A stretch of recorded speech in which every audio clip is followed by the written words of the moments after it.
Hey there, everyone. Thanks for tuning in to another episode of the podcast. My name is Daniel Trinham, and I will be your host as always. Before we get started with today's episode, I want to let you know of a few things of note. First, you may or may not be aware that I host another podcast called The Third Seat. The Third Seat is unrelated to the podcast you are listening to right now, but if you'd like to check it out, then I will put a link in the description of today's episode that you can use to listen to it. If you like this podcast, then I really think you will like The Third Seat as well, so I highly recommend you check it out. Next, I want to let you know of a few ways you can support the podcast. First, be sure to tell a friend if you enjoy the show. Word of mouth is not only a great way to help support the show, but it's also zero cost. Secondly, if you enjoyed today's episode, then be sure to leave a 5-star review wherever you get your podcasts. Leaving a positive review is one of the best ways of not only supporting the show, but it also gives me direct feedback from you regarding how you feel about the show overall. I greatly appreciate if you decide to take the time to support the show in any of these ways. Finally, if you'd like to follow me or the show on social media, then feel free to check out the description of today's episode. Here you will find all affiliated and mentioned links, as well as how you can support the show online. As always, I want to thank you for tuning into and supporting the show. It really means a lot to me, and I hope you enjoyed today's episode as much as I enjoyed making it for you.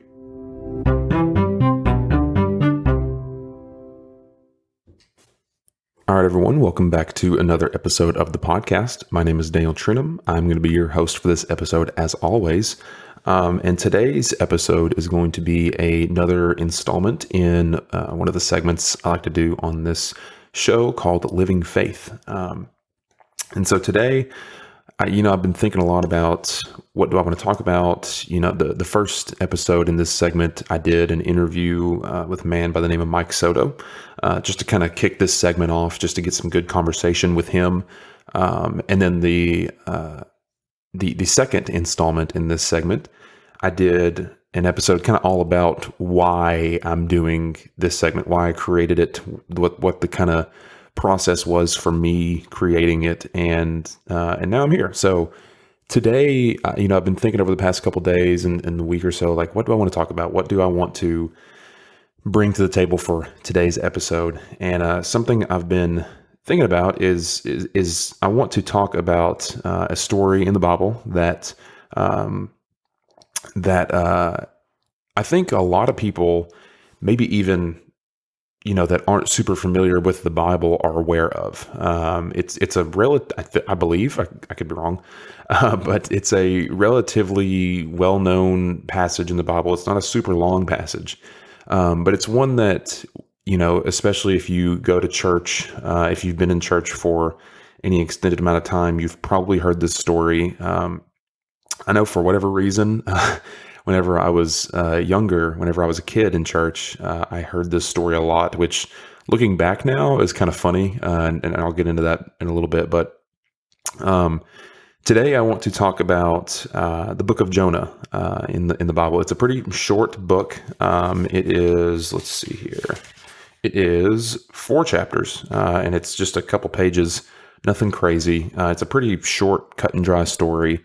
But I think there's a lot you can take from this story. I think it's something that oftentimes I've heard different interpretations of the story, and I think all of them are valid. But I think oftentimes we can look at Jonah as this, and I'm going to dive into this, but we can look at Jonah as kind of this, like, kind of like a lot of the characters in the Bible are people that you want to emulate.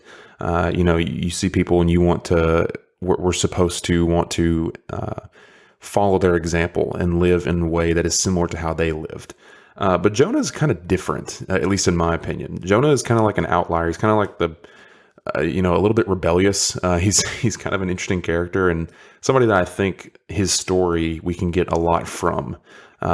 So I want to dive into that today. I'm going to try to present this story in a way that, even if you're not familiar with it, hopefully it will be clear and concise. And I encourage you, whether you are familiar with the story, even if you're not familiar with the story, wherever your current knowledge level on this story is, I encourage you to go and check it out. It's a really short book. It's not super long. It's a pretty easily understandable story. And it's something that anybody can pick up and read and make your own conclusions from. But it's a story that I think is really interesting.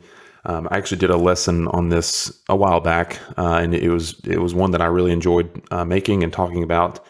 And I think it's something that whatever your background is, you can find something good in it. But today, I want to talk about it, dive into it a little bit, and see what we can pull out of it. I think it's a very encouraging story, also as well. So yeah, let's go ahead and jump into it. So to kind of set the stage, in chapter 1, in the first part of chapter 1 of Jonah, again, it's 4 chapters, so it's a pretty short story. It kind of runs through the story relatively quickly. But in the first part of chapter 1, we have Jonah, and he is basically commissioned by God to go to a place called Nineveh. And he basically, God has asked Jonah to go to Nineveh and basically tell them to call out the evil that they have been doing, and to tell them, the good news. Tell them that there is a way to right their wrongs, basically. And very simple, like literally in the first 2 verses, that's like the first 2 verses of the book. However, Jonah, for whatever reason, does not want to go to Nineveh. He does not like, the people that live in Nineveh are called Ninevites. He does not like the Ninevites. You could go so far as to say he hates the Ninevites, and we'll see that a little bit later. But he does not want to go to Nineveh at all and see these people and talk to them. He doesn't want to see them have their wrongs righted, and he doesn't want to. It makes that very clear. And so, what does Jonah do? He, in verse 3, says that Jonah rose to flee to Tarshish, which is a totally different location. It is not Nineveh. From the presence of the Lord, he went down to Joppa and found a ship going to Tarshish. He paid the fare and went down into the boat and to go with them to Tarshish. And he fled away from the presence of the Lord. So here in the beginning, we have Jonah and the Lord. And Jonah has been basically commissioned by God to say, hey, I want you to go to Nineveh and preach to the Ninevites and show them their wrongdoings, and tell them that there is there's light at the end of the tunnel, I guess, if you want to put it that way. But Jonah does not want to. He is like, no, I don't want to go to Nineveh. I'm not doing that. I'm going to go to this totally other place and flee on a boat. And so he gets on the boat, and let's see. He gets on the boat, and then it says in verse 4, it says, but the Lord hurled a great wind upon the sea, and there was a mighty tempest on the sea, so that the ship was threatened to break up. So you have Jonah and some other people on this ship, and suddenly there's he's fleeing to Tarshish, and suddenly there is this major storm that comes in.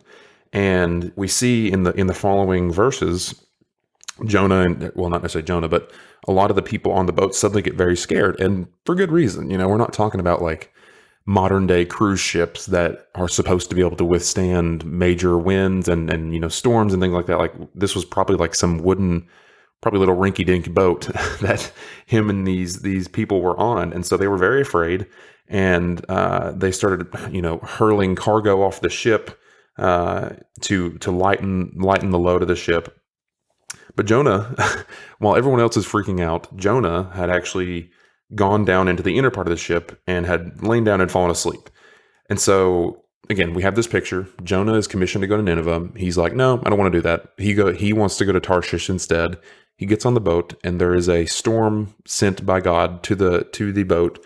And now everybody on the boat, except for Jonah, who is asleep, is freaking out. And so the captain came to Jonah and said, it says in verse 6 here, chapter 1, it says, what do you mean, you sleeper? Arise, call out to your God. Perhaps the God will give a thought to us that we may not perish. So that's the first, in my Bible, that's like the first major paragraph. We have Jonah fleeing from Nineveh to Tarshish. He gets in the boat, and there's this major storm that comes through that threatens not only the boat, but all of the people within the boat.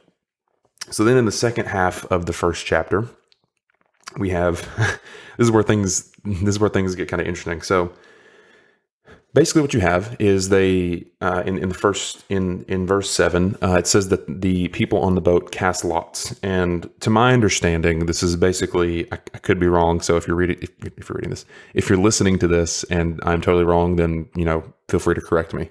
But basically this is a way, for them to decide who should be responsible, or who is the one that should be should deal with this issue, basically. I know that's not very helpful, but they cast lots, and the lots fell on Jonah. And so they said to him, basically, they were like, okay, the lots have fallen on you, Jonah. What's going on? Why is this happening? Why have we gotten in this, like, you've gotten on this boat with us. Why is this happening all of a sudden? Why are our lives being threatened by this major storm? We need answers. And so you read on, and Jonah kind of starts talking to him. And this is where part of the story begins to be up to some people's interpretation. When you read on into this passage, we see that Jonah is, talking to the people on the boat. It says that Jonah said to them, "I am a Hebrew, and I fear the Lord, the God of heaven, who made the sea and the dry land." And it said that the men were exceedingly afraid and said to him, "What is it that you have done?" For the men knew that he was fleeing from the presence of the Lord because he had told them. So they know that he's fleeing, and he tells them who he is and everything. And basically, towards the end of this chapter, he tells them, he says in verse 12, he said to them, "Pick me up and hurl me into the sea. Then the sea will quiet down for you, for I know it is because of me that this great tempest has come upon you." And so he's telling them, he's like, okay, listen, I'm responsible for this. I'm the one that has fled from the Lord. I was supposed to go to Nineveh, and now I'm fleeing to Tarshish. This is my fault. I'm responsible for this. And he says, basically, just pick me up and throw me in the ocean. And I've heard some individuals talk about this where they view this as Jonah kind of having a moment where he's accepting the fact that he has fallen short, and so he's basically sacrificing himself. And if that's the conclusion that you draw from this, then who am I to say that you're wrong?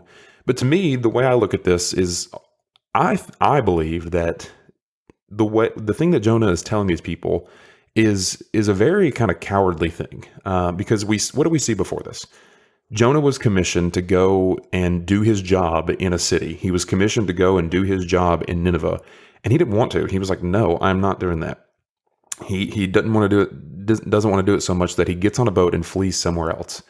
And so he gets on the boat, and we see this major storm come through, and he's asleep. He doesn't care a bit about what's going on up on the deck. Everybody's freaking out. They're throwing cargo off the side. They're trying to figure out what's going on, and Jonah's asleep. And so when he's woken up, he realizes, oh my gosh, I tried to get away from God, and he's brought this major storm upon us. I got to get out of this somehow. And so the lots fall on him, and he basically says, "You know what? Just toss me in the ocean. Just get rid of me. Like, this isn't worth my time." In my opinion, I view this as a man who is distraught about the commission that he's been given. He doesn't want to go to Nineveh. He doesn't want to do the thing that he knows he is supposed to do. He does not want to go and do his job, basically. And so he says, I would rather die and not have to worry about this than to have to face the consequences of what I've done and go and do the thing that I know I should do. And so he says, just throw me overboard. Just kill me now. Just get rid of me. I mean, it'd be better that I just die and drown in the ocean in the middle of this storm. And instead of me having to face the consequences and go to Nineveh and preach to these people that I don't like. So that's where we're at. So Jonah, kind of presents himself as this individual who doesn't want to do his job. He doesn't want to face the consequences of what he's done. And now he's trying to get out of it through death. And so this is where things get kind of interesting, because I don't know, this may not be the experience that everybody who's grown up in church has had. But whenever I was growing up in church, this story was told a lot, the story of Jonah. And I think it's kind of funny because the next part we see, so Jonah gets thrown into the ocean. It says in verse 15, so they picked up Jonah and hurled him into the sea, and the sea ceased from its raging. Then the men feared the Lord exceedingly, and they offered a sacrifice to the Lord and made vows. Okay, they throw him in the ocean, and now the ocean calms down, and they feared the Lord. But then in verse 17, it says, and the Lord appointed a great fish to swallow up Jonah, and Jonah was in the belly of the fish 3 days and 3 nights.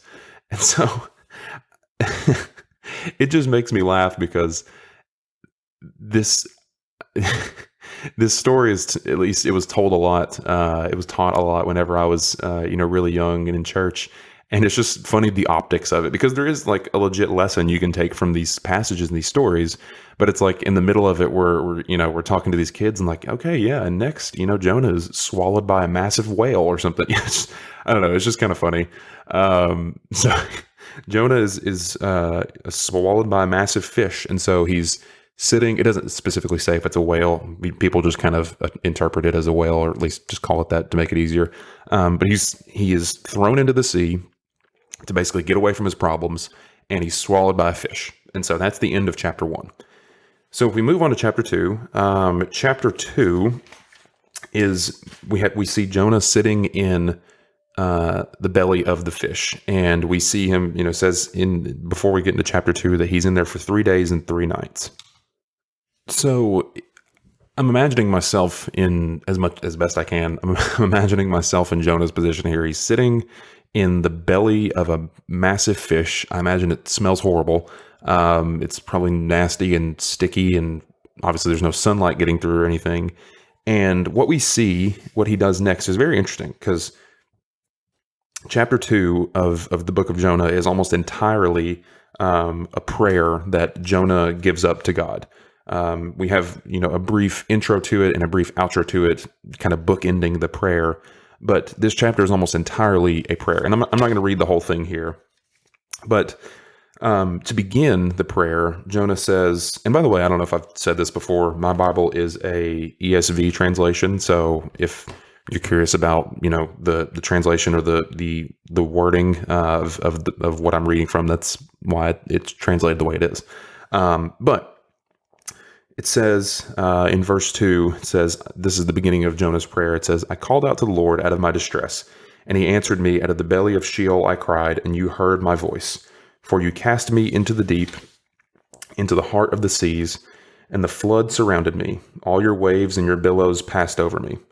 So we see that he's sending up this prayer where he seems very regretful. He's aware of the fact that he's not in a good spot, and obviously, duh, like if I had just been thrown into the sea, swallowed by a fish, like I don't know if I'd be the most joyous person in the world either. But this is kind of the theme of this prayer. The rest of the prayer, he has this similar idea of being regretful, of being, aware of the fact that he has screwed up, that he is not in a good spot. And, you have to remember at this time, Jonah doesn't know what's about to happen next. Jonah doesn't know that he's going to be in this fish for 3 days and 3 nights. All Jonah knows is that he's been swallowed by a massive fish.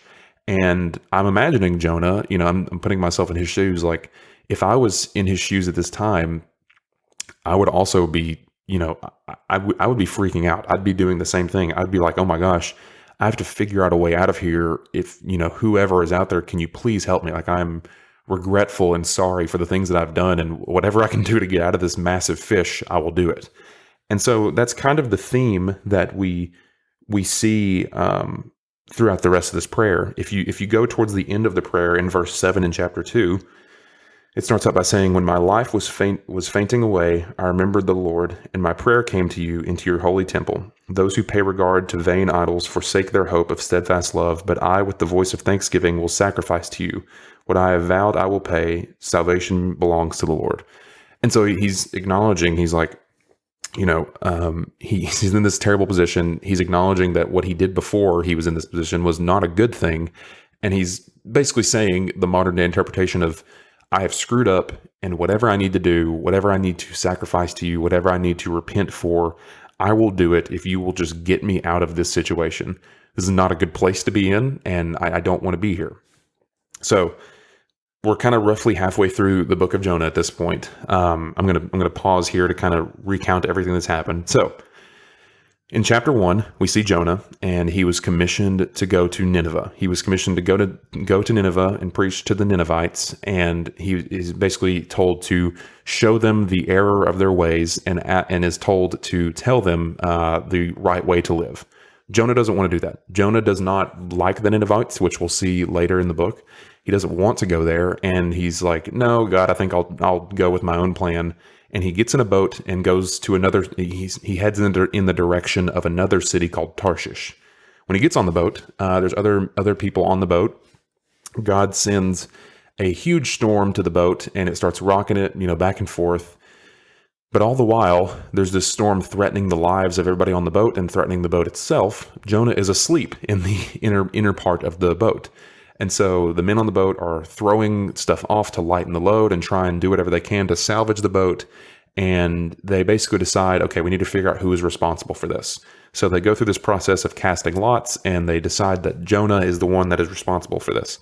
So he tells them, hey guys, this is my fault. Just get rid of me. Just throw me in the water. I don't want to be here. I would rather die than have to face the consequences of what I've done and go back to Nineveh. Just throw me in the water. I will let God sort me out in the water, and you all will be fine. And so they're like, okay, well, enough said. So they pick him up, hurl him into the water, and the storm stops. It ceases, and the men on the boat begin to fear the Lord. And then a giant fish comes and swallows Jonah. So that's the end of chapter 1. And then in chapter 2, we see Jonah basically offering up a regretful prayer, a prayer of repentance, and a prayer of, him basically saying, if there's a way I can make this right, I will do that. If you will just give me the chance to make right this wrong, I will do just that. And so what happens? Again, I told you this is kind of an interesting story to be telling children, just because it's kind of strange in some ways, but he gets swallowed by this fish. He gives up offers up this prayer to the Lord. And then in verse 10 of chapter 2, after we've seen Jonah's prayer, it says, and the Lord spoke to the fish, and it vomited Jonah out upon the dry land. Now, part of me wishes I could go back in time and see what this would have looked like, because it doesn't say that he was like, God lifted him up and floated him out of the fish and placed him onto dry land, or that, the fish somehow like just spit him into the water and he floated up and then swam to dry land. No, it says that the fish vomited Jonah onto the dry land. It says that after he'd been sitting in this fish for 3 days and 3 nights, no exposure to sun, probably been sitting in stomach acid, and there's bones and water and just Lord knows what inside this fish. He has now been vomited up. Now, I'm not gonna build too much of a mental image for you, because I think we can all imagine what, at least from a human perspective, what that would look like. But think about this. This man, Jonah, in such a short amount of time has just experienced some of the worst things that I think you could ever experience on earth as a human. I don't know what's much worse than, fleeing a place, getting basically attacked by a storm, swallowed into a fish, and then vomited back up on the land. I mean, you want to talk about, if I could speak to Jonah, I would have him on the show, and I would want to hear his thoughts on this. He would definitely be a podcast guest. But that's where we're at now. So that's the end of chapter 2. And then we move into chapter 3. And chapter 3 and 4 are kind of short, but this is kind of the second half of the book. So then it says, starting off chapter 3, it says, then the word of the Lord came to Jonah the second time, saying, arise, go to Nineveh, the great city, and call out against it the message that I tell you. And so Jesus is basically saying, hey, Jonah, okay, so you didn't want to go to Nineveh the first time. I've literally taken a fish and spit you up on the land to make you do it. Would you please go to Nineveh and do what I'm asking you to do? And so what does he do? It says in verse 3, so Jonah arose and went to Nineveh according to the word of the Lord. And then I'm just going to read a few verses here. It says, now Nineveh was an exceedingly great city, 3 days' journey in breadth. Jonah began to go into the city, going a day's journey, and he called out, quote, yet 40 days, and Nineveh shall be overthrown. That's all he said. He went into the center of Nineveh and said, yet 40 days, and Nineveh shall be overthrown. And the people of Nineveh believed God. They called for a fast and put on sackcloth, from the greatest of them to the least of them. So we see here in the beginning of chapter 3, Jonah's been spit up onto land, and God is like, hey man, if you could do the thing that I asked you to do, that would be nice. If you could go and, talk to these people and tell them the error of their ways and show them that there's a better way forward, that would really be great. I would really appreciate that. And so I imagine Jonah, being nasty and probably soaking wet and smelling horrible, begrudgingly walks into the center of Nineveh and is like, okay, whatever. I don't want to be here. If I can just get this dude off my back, I will, whatever. So he walks in, and it's funny. You think of like church sermons and people that are, when people preach in church, it's often viewed as like this kind of long process. It's like, oh, this dude's going to get up here and talk for 30 minutes to an hour. He's going to go on and on like that. You see people fall asleep in church. It's because like sometimes it can be, you have someone speaking for a while. It's like, it can be hard to follow along, or sometimes it can just be boring. And we get the exact opposite of that here from Jonah. He doesn't go into Nineveh and he doesn't have some major sermon prepared, some life-changing, speech ready to go. He literally walks in and says, "Yet 40 days and Nineveh shall be overthrown." That's it. Imagine if you're in church and you're sitting down ready to go and you got everybody around you, and the preacher walks up there and they're like, "Yeah, you guys have screwed up and you need to repent." And then he just walks off the stage and that's it. That's the end of the service. I don't know about you, but I would be very confused. I would be like, okay, this dude didn't prepare much. He doesn't really have much in the way of a concise message. And I wouldn't think that something like this would be, I wouldn't think that it would be something that would be impactful. But yet we see in verse 5 of chapter 3, it says, "And the people of Nineveh believed God. They called for a fast and put on sackcloth from the greatest of them to the least of them." So again, I'm trying to build this story up here. I'll kind of wrap it up once we get to the end to kind of bring out a few points. But so that's where we're at right now. And then in the second half of chapter 3, in verse 6, it talks about, it says, "The word reached the king of Nineveh, and he arose from his throne and removed his robe, covered himself with sackcloth and sat in ashes." So if you check out the second half of chapter 3 here, you basically have the king of Nineveh, and he tells, makes a proclamation throughout all of the city and is like, "Hey guys, we need to take this guy's word seriously. Like we need to repent from what we've done. We need to fast. I don't want anybody to not take this seriously. Like we need to truly repent from our ways and do what's right." And so literally as a, the king and all the Ninevites, they fast, they cover themselves in sackcloth, like they do everything they should do, despite the fact that Jonah preached like 7 words. And then it says in verse 10 of chapter 3, the very end, it said, "When God saw what they did, how they turned from their evil way, God relented of the disaster that he had said he would do to them, and he did not do it."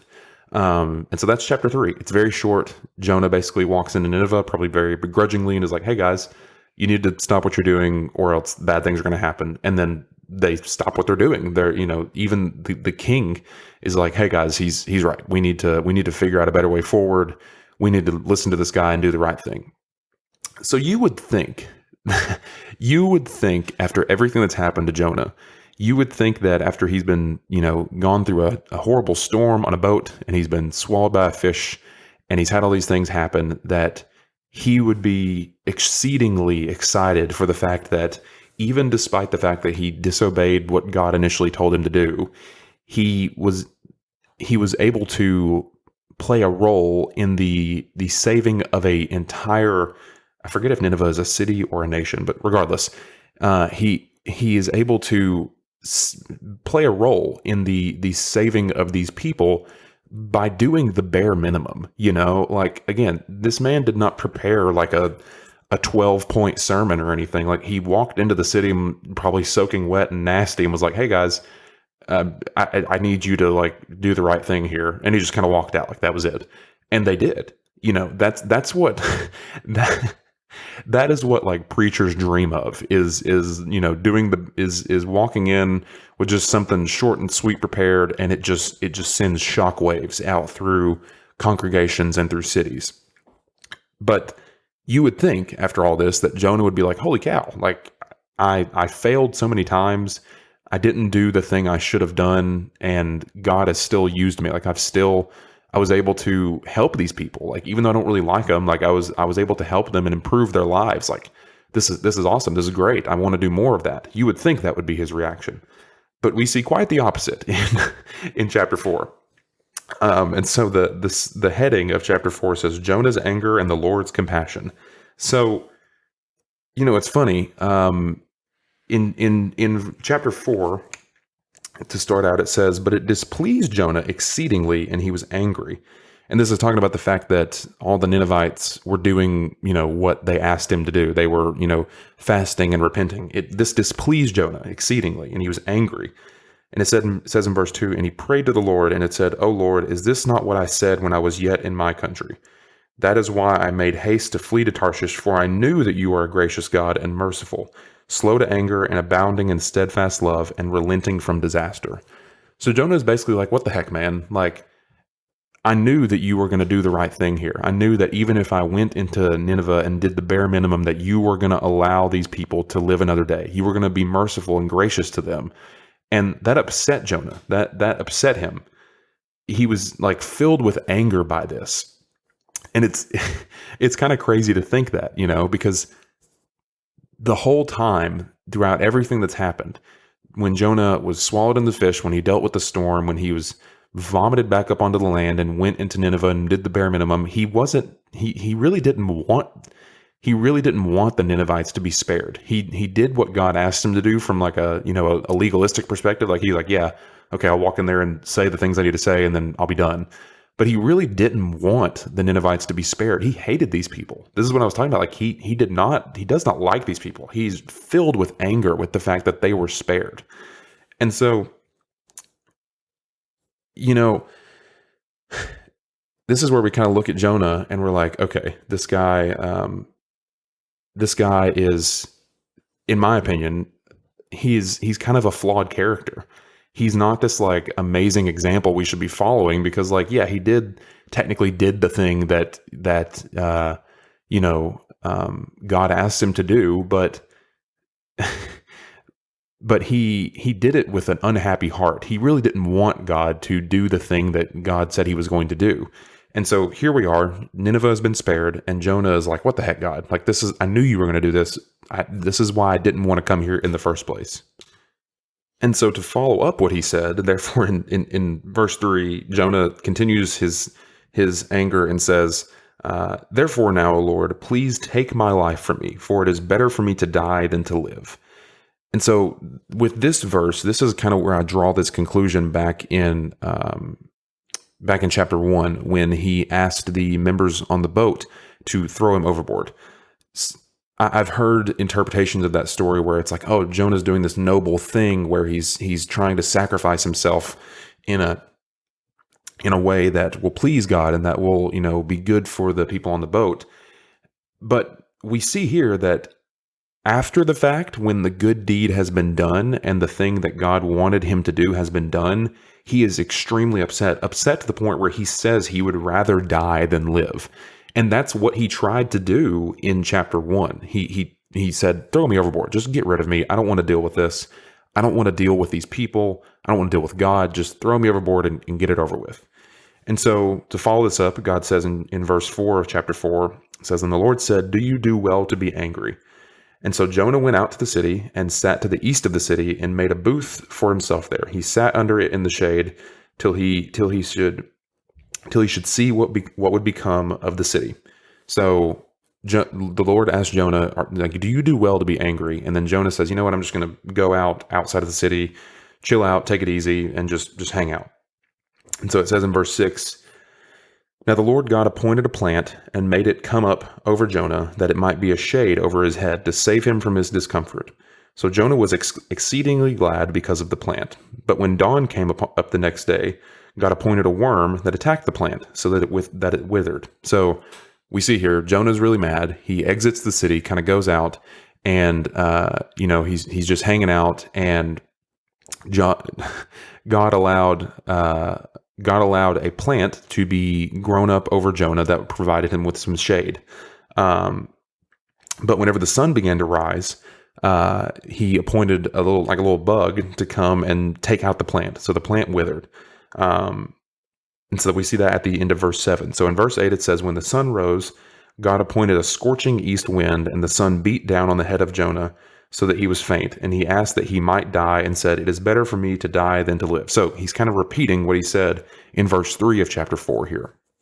So again, to kind of recap everything that's happened in chapter 4 here, Jonah is mad at God. He's like, God, I knew you were going to do this. Why did you do this? Just kill me now. This is better for me to die than to live. he exits the city and, sits down, and God appoints a plant to give some shade to Jonah, which it does. And so it cools him down. It allows him some relief. But as the sun is rising, he allows the plant to be withered down, and then a scorching east wind to just beat down on Jonah, just to, bring heat exhaustion upon him, basically. And so Jonah says the same thing. He's like, it is better for me to die than to be here and have to deal with this.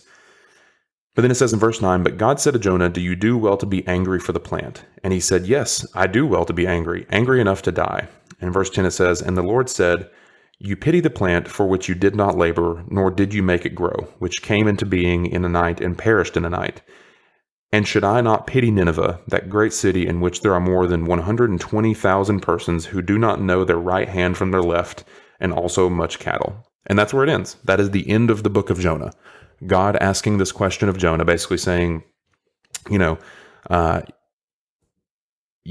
pity this plant that came up overnight and now withered.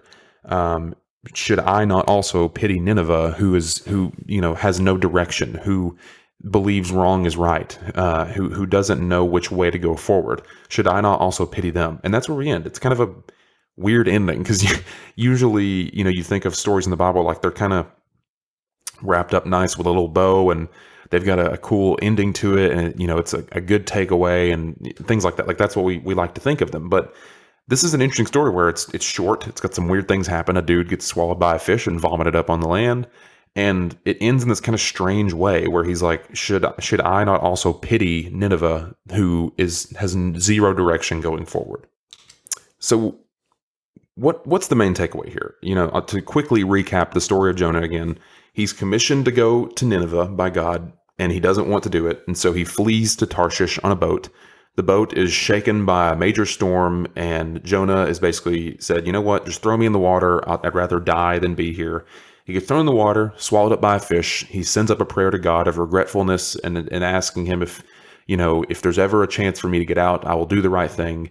The fish vomits Jonah back up on the land, and then Jonah is commissioned again to go to Nineveh. He goes into Nineveh, does the bare minimum, leaves, gets mad when God spares them. He has this plant come up over him, and then the plant withers, and then Jonah gets upset with God that the plant is gone, and God basically questions Jonah and says, you're upset that this plant is gone. Should I not also be upset that Nineveh has no direction going forward? And that's it. That's the end of the book. So again, you kind of see why, in my opinion, Jonah is kind of this weird character, because he's not really someone that, like, when you see his actions, it's not something you want to emulate. You're not like, oh yeah, I want to be the kind of person that runs away from my problems and and flees whenever God asks me, like, yeah, that's really what I want to do. Like, no, I've never heard that lesson before. And so you look at it and it's like, okay, well, what am I supposed to take away from this? I think there's two things we can apply to our lives. Something that I've been dealing with lately, and I imagine other people will deal with, is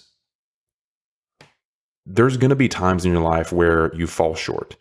There's going to be times in your life where you say you want to do something and you just don't end up doing it, or you say, I feel compelled to follow God's will in this way, and you don't do it. I've done that numerous times. I'm the biggest hypocrite when it comes to things of this nature. I'll say that I should do this thing and I don't end up doing it. I say that I want to do more things and I don't end up doing them. And at the end of the day, we're all flawed. We've all fallen short. We've all misstepped and not done the things we want to do. We say we want to do. That is exactly who Jonah is. Jonah is a flawed person. He is a person who runs away from his problems. He's a person who, when he is told what he needs to do by God, he says, no, I would rather revel in my anger and die than to have to do what you want me to do. That's us. That's all of us. That's every one of us. No matter how good or how bad you believe you are, we've all fallen short. We have all, to one degree or another, emulated Jonah in this way, whether we realize it or not. We've been asked to do things. We have read and seen the things that we should do, yet we don't. There's been so many times where I know the thing that I should do. I know that there is something in my life that I should do, and a way that I can, there's a dog right above me. I don't know if you can hear him howling, but I I know that there are times in my life where I should have done something and I didn't do it. That's exactly what Jonah did. Like, that is the story of Jonah. So many times we see him being commissioned by God to do something, being asked to do something, and he simply runs away from his problem. He doesn't want to be the catalyst that God wants him to be for good. He literally says multiple times, I would rather die than live and have to deal with this. And so, number one, I think it's important to realize, like, Jonah is kind of this character that we look at and we're like, oh yeah, like, that's Jonah. Like, he's kind of this weird, like, rebellious character. We don't really talk about him all that much. Like, he's not someone you want to exemplify or anything like that. Yeah, that's true. But the point of this is not to say, oh wow, don't be like Jonah. The point of this, I believe, is to say is that we are like Jonah. We have all fallen short like this. It doesn't matter whether you consider yourself a Christian or not. Like, we have all fallen short. We have all misstepped and miscalculated. We are Jonah. Whether we like it or not, whether we realize it, we are just like him. We would probably do the same thing he is doing in this story if we were in his position. It's easy to look back and be like, oh, Jonah's so silly. He's doing all these things. Like, I would never do that. Who's to say you wouldn't do that? I probably would do that because I have misstepped so many times when it comes to my faith. I have been given so many opportunities to exercise my faith and do the right thing, and I simply haven't. So I think that's one main takeaway, is to look at Jonah and say, okay, even though he's this character that we recognize as flawed and as someone that we, in some ways, shouldn't really emulate, we do. We act like him every single day. And you may be hearing this and saying, okay, well, that's kind of a weird takeaway. Like, that doesn't sound very encouraging or sound like a positive thing that, I should be considering. But I want to make these first 2 points, and they kind of go in tandem with one another. Point number one being, we are just like Jonah. Whether we realize it or not, whether we like it or not, we live just like he did. We run away from our issues and our problems. We don't follow God's love and God's faith the way that we should. However, what I think is a extremely encouraging thing to see and to read is what we see in chapter 3. In verse 4, again, Jonah, to give you the context of what has happened here, Jonah had been vomited up on land after being in this fish. He pleaded with God, and he was vomited up, and now he's been asked to go back into Nineveh. And so it says in verse 4 of chapter 3, Jonah began to go into the city, going a day's journey, and he called out, "Yet 40 days, and Nineveh shall be overthrown." So again, Jonah is doing the bare minimum. He's going into the city and just saying, "Hey guys, you need to do the right thing here," and then he just kind of walks off. That's what Jonah is doing. And yet we see the result of what Jonah has done. Jonah has taken the most simple and basic step forward in following what God asked him to do. God asked him to go into Nineveh and to tell these people the error of their ways and to show them there is a better way forward. And technically he did that. He walked in and was like, "Hey guys, this is not the right thing to do. You need to do better." And technically he did what God asked him to do. But you and I both know that he could have done a lot more. I mean, he could have prepared something.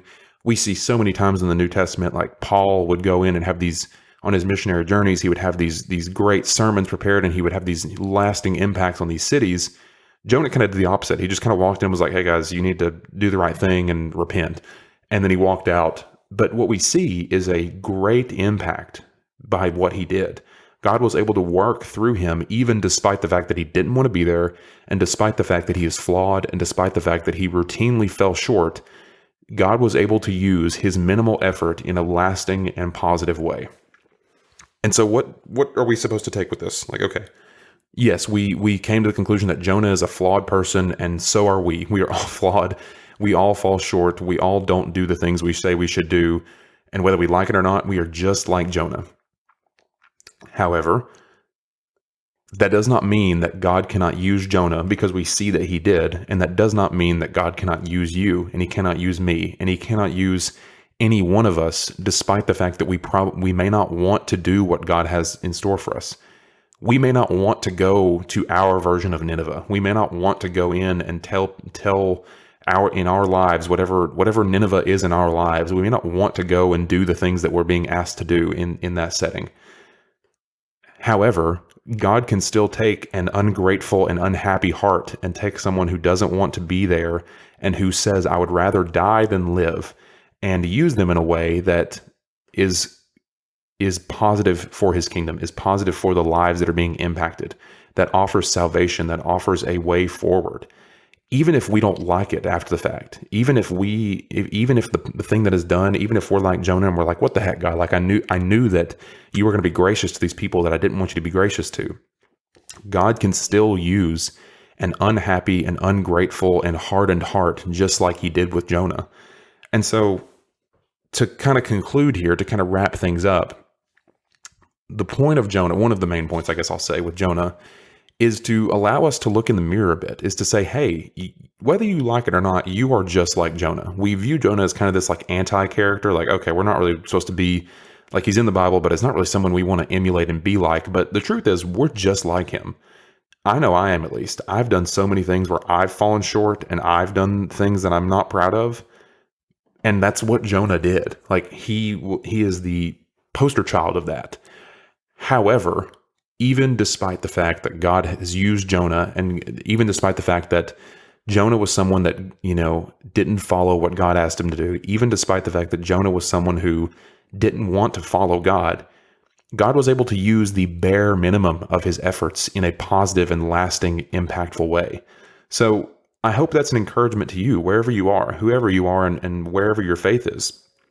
Whether you feel like you are riding high and you are following God, in lockstep, or whether you feel like you're kind of with Jonah and you don't feel like you want to do the things that God has in store for you, you don't want to follow his will for your life, God can still use you. Wherever you are, God can use you and use you for a lasting positive impact.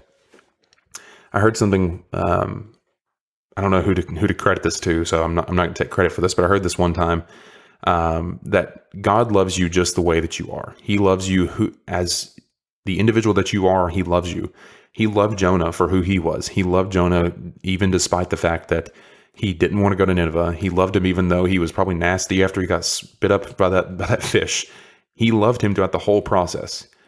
Yet God loves you so much that he does not want to leave you in the state that you're in. He wants you to do better. He wants you to follow his will and to have this lasting impact on the world around you that Jonah was able to have, even despite the fact that we all fall short like this and are just like Jonah. God still loves us, yet he loves us so much that he does not want us to merely stay where we are and revel in our dissatisfaction and our anger. He wants us to move forward in a joyful and a positive way, like we see with Jonah. He wants us to take the fact that we are just like Jonah and still be able to be used for good. So yeah, I hope that is encouraging to you.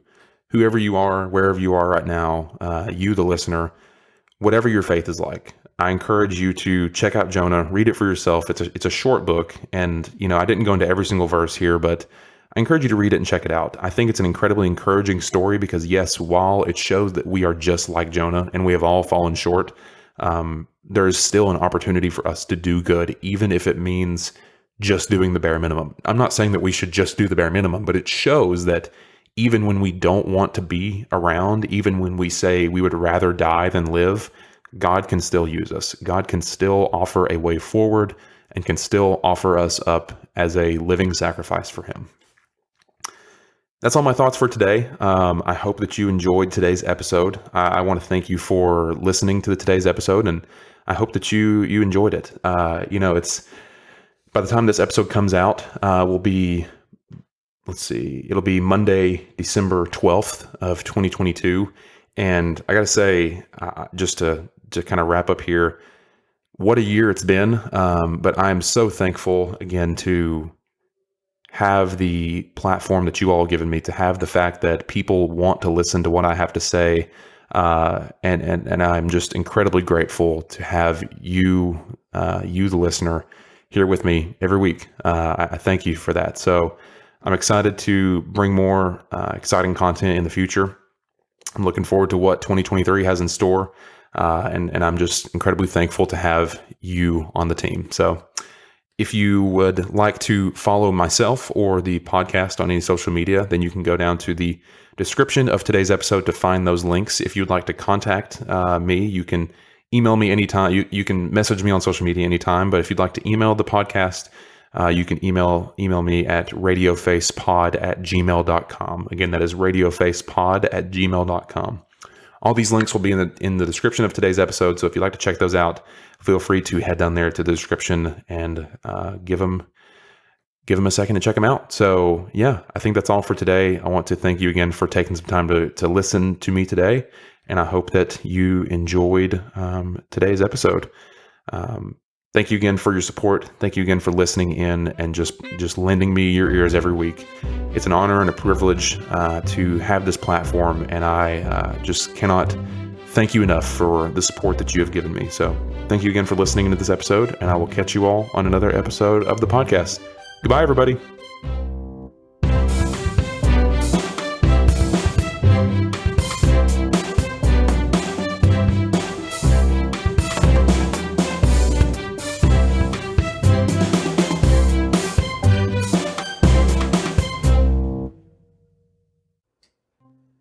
Thanks for tuning into this episode of the podcast. As one final reminder, if you'd like to support the show, then don't forget to rate and review the show wherever you get your podcast, or share it with a friend. If you'd like to check out any links that were mentioned during the show, or follow the show or myself on social media, then feel free to head to the description of today's episode to find these links. As always, thank you again for checking out today's episode, and I really hope you enjoyed it. I will catch you all on the next episode of the podcast. See ya!